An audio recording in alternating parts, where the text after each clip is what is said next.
आम कृपया सभी इधर भी ध्यान दें थोड़ा कि इस दुनिया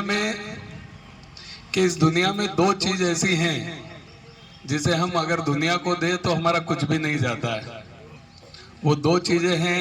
पहली चीज है मुस्कान और दूसरी चीज है दुआ। ये दो चीज ऐसी हैं जिन्हें हम जितना देंगे उतना ही पाएंगे। आज एक बहुत छोटी सी कहानी जो हमें दूसरों की मदद करना सिखाएगी, दूसरों को आगे कैसे बढ़ाना है सिखाएगी।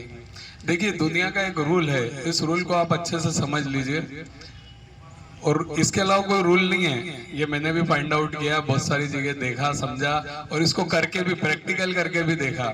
रूल एक ही है कि जो चीज आपको चाहिए, जो चीज आपको चाहिए वही चीज आपको दुनिया को देनी पड़ेगी, वही चीज आपको बांटनी पड़ेगी। अगर आपको धन चाहिए तो आपको धन बांटना पड़ेगा।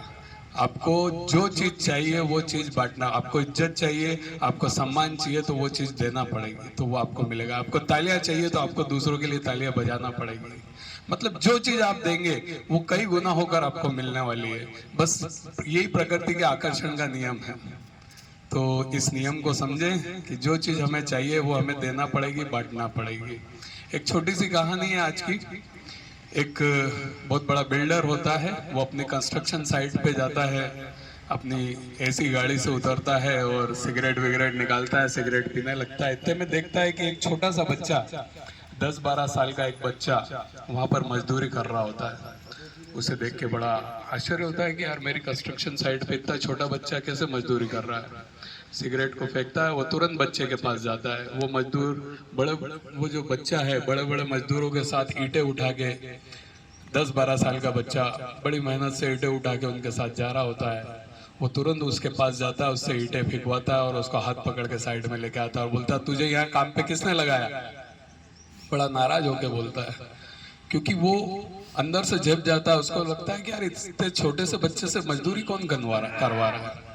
बोले, किसने भेजा तुझे यहाँ पर? तेरे बापू ने भेजा? तेरी माँ ने भेजा? बोले नहीं। तो फिर मजदूरी क्यों कर रहा है यहाँ पर? बोले, मेरा बापू यहाँ काम करता था, लेकिन अभी कुछ दिन पहले ही, 2-4 दिन पहले ही वो ट्रैक्टर से सामान अनलोड कर रहा था और वो ट्रैक्टर से गिर गया और उसको फ्रैक्चर हो गया। वो घर पे बिस्तर पे पड़े हुए हैं। तो बोला, अच्छा, तो फिर तो उन्होंने ही तुम्हें काम पे भेजा होगा। बोले नहीं, उनने तो मुझे स्कूल भेजा था। मैं तो स्कूल चला जाता, मुझे तो वहां पर खिचड़ी मिल जाती खाने को, लेकिन वो मेरे माता पिता भूखे रह जाते। इसलिए मैं यहाँ मजदूरी करने आया हूँ कि मजदूरी करूंगा तो उनका पेट भर सकूंगा। ये बात बड़ी अटैच कर जाती है, क्योंकि वो जो कंस्ट्रक्शन कंपनी का मालिक होता है वो भी इसी दौर से गुजरा होता है। उसकी पूरी स्टोरी रिवाइंड हो जाती है। वो भी इसी तरह भट्टे पे कहीं काम करता था। तो फिर वो पूछता है उससे, बच्चे से बात करता है, पूछता है कि तुम्हें स्कूल जाना अच्छा लगता है, पढ़ाई अच्छी लगती है? बोले हाँ, मुझे बहुत अच्छा लगता है और मुझे सब स्कूल में मेरे जितने टीचर हैं, मास्टर हैं, सब मुझे मॉनिटर के बुलाते हैं। मैं बहुत अच्छा पढ़ता हूँ, ऐसा वो बोलते हैं। अच्छा अच्छा। तो बोले, अच्छा, तो तुम्हें 1 से 20 तक पहाड़ आते हैं? बोला हाँ, बिल्कुल आते हैं। बोले, लिख के बता सकते हो? बोले हाँ, बिल्कुल लिख के बता सकता हूँ। वो वही एक सूखी लकड़ी की डंडी लेता है और एक टेबल बनाता है जमीन के ऊपर ही, और 15 से 20 मिनट में 20 तक के पहाड़े लिख दे देता है और साइड में खड़ा हो जाता है जैसे चैंपियन बन के, मुस्कुराहट के साथ। तो वो जो मालिक होता है वो देखता है और बहुत शाबाशी देता है उसको, क्योंकि उसने बिल्कुल करेक्ट 1 से 20 तक के सारे पहाड़े बहुत जल्दी लिख दिए थे। बड़ा प्रसन्न होता है और उसको बोलता है, बस बेटा, अब तुम घर जाओ। बोले नहीं नहीं साहब, मुझे यहाँ मजदूरी करने दो। मैं मजदूरी नहीं करूंगा तो मुझे शाम को पैसे कैसे मिलेंगे? बोले नहीं, तुम्हें मजदूरी नहीं, तुम्हें आज पगार मिलेगी। बोले, ये पगार क्या होती है? बोले, जो बेटा, जो मजदूर मजदूरी करता है, मजदूर को मजदूरी मिलती है, और जो पढ़ा लिखा होता है, जो पढ़ाई लिखाई का काम करता है, जो टैलेंट का काम करता है, उसको पगार मिलती है। आज तुमने 20 तक के पहाड़े लिखे ना, तुम्हें 20 दिन की पगार एक साथ मिलेगी। वो अपने मुंशी को बुलाते हैं और उसको डांटते हैं कि एक छोटा बच्चा काम कर रहा, तुमने ध्यान नहीं दिया यहाँ पर। कहाँ ध्यान रहता है तुम्हारा? इसके बापू का इलाज कराओ और इसको 20 दिन की पगार दो।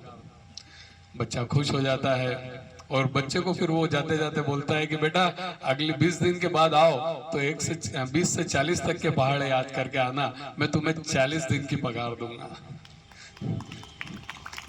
छोटी सी कहानी है, छोटी सी कहानी है, लेकिन जीवन में हमें बहुत कुछ सिखाती है कि किस तरह हम किसी को आगे बढ़ा सकते हैं।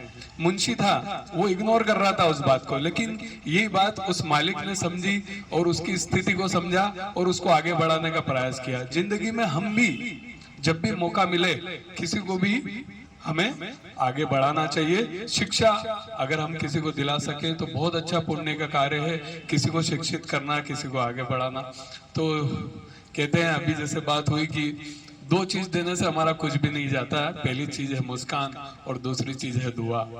तो ये जितनी हम दे सकें देना चाहिए। और कहते हैं कि ज्ञान तो सबके पास है, बांटना है तो मुस्कान बांटिए। धन्यवाद। एक छोटा सा भजन करेंगे आज, एक बहुत अच्छा नया भजन मुझे